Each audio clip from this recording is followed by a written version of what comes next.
ഭയമൊന്നുമില്ലായിരുന്നു. ഭയപ്പെടേണ്ട കാര്യമൊന്നുമില്ലല്ലോ. ഇതിനുള്ളിൽ ഇങ്ങനെ നിന്നിങ്ങനെ പോവല്ലേ, ഇതിനുള്ളിൽ ജീവിതം ഇങ്ങനെ കെട്ടിമറഞ്ഞ് പോവല്ലേ. സന്തോഷമായിരുന്നു തോന്നിയത്.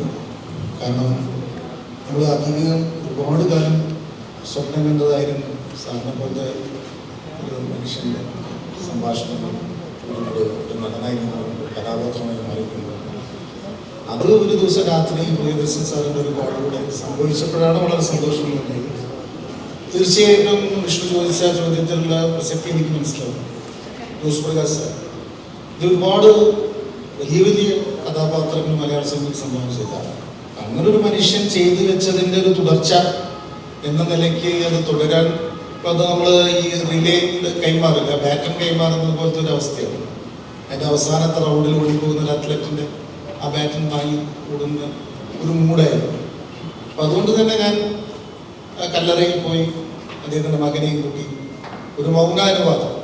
ഇത് വളരെ ഭൗതികമായൊരു വ്യായാമം മാത്രമല്ലല്ലോ ഇത് അഭിനയം എന്നൊക്കെ പറയുന്നത്, ഒരു ആത്മീയമായൊരു ഇടപെടൽ കൂടിയാണ്. ആത്മീയത എന്നുള്ള വാക്കൊക്കെ വലിയ പ്രശ്നമാവും, ആ രീതിയിൽ കാണേണ്ടതിനെ. അപ്പം അങ്ങനെയും കൂടിയാണ് ഞാനിതിനെ സമീപിച്ചത്. അവിടുന്ന് നേരെ MP സാറിൻ്റെ അടുത്ത് പോകുന്നു. അദ്ദേഹത്തോട് നിരന്തരമായിട്ട് എൻ്റെ ഇതായ സംശയങ്ങൾ ചോദിക്കും. കുറേ ഉത്തരങ്ങൾ അദ്ദേഹം പറഞ്ഞു. പക്ഷേ എനിക്ക് സംശയം ഉണ്ടായിരുന്നു, ഒന്നും സംസാരിച്ചില്ല. ഞാൻ അശ്വതിനോടൊക്കെ ചോദിച്ചു എന്നും പറഞ്ഞപ്പോൾ അശ്വതി പറഞ്ഞു, അച്ഛൻ അഭിഷേകനോടാണ് കുറച്ചധികം സംസാരിച്ചത്. വളരെ സന്തോഷമായി. അങ്ങനെ ആ സംശയങ്ങളൊക്കെ തീർത്തങ്ങനെ തുടങ്ങിയത്. പിന്നെ പ്രിയൻ സാറ് സന്തോഷേട്ടൻ അറിയാമോ, ആ ഒരു ഗ്രൂപ്പിൻ്റെ കൂടെ കുടുംബമുണ്ടാകുന്ന ഒരു എനർജി. അല്ല, എന്നെ സംബന്ധിച്ചിടത്തോളം ഞാൻ അഭിനയിച്ച സിനിമയുടെ ഒരു ഭാഗമായി എന്ന് മാത്രമേ ഉള്ളൂ. അതിന് തുടർച്ചയായിട്ട് മറ്റ് സിനിമകൾ നടക്കുന്നുണ്ടെന്നുള്ള വിവരം സാധാരണ എല്ലാവരുടെയും പോലെ അറിയാമെന്നല്ലാതെ ആ സിനിമകളിൽ എന്ത് സംഭവിക്കുന്നു, ആ സിനിമ എങ്ങനെ ഷൂട്ട് ചെയ്യപ്പെടുന്നു, അതിൻ്റെ ഇതേ രീതിയാണോ ഫോളോ ചെയ്യുന്നത് ഒന്നും നമ്മൾ ചോദിച്ചിട്ടുമില്ല, ചോദിക്കാൻ ശ്രമിച്ചിട്ടില്ല, അറിയാൻ ശ്രമിച്ചിട്ടില്ല.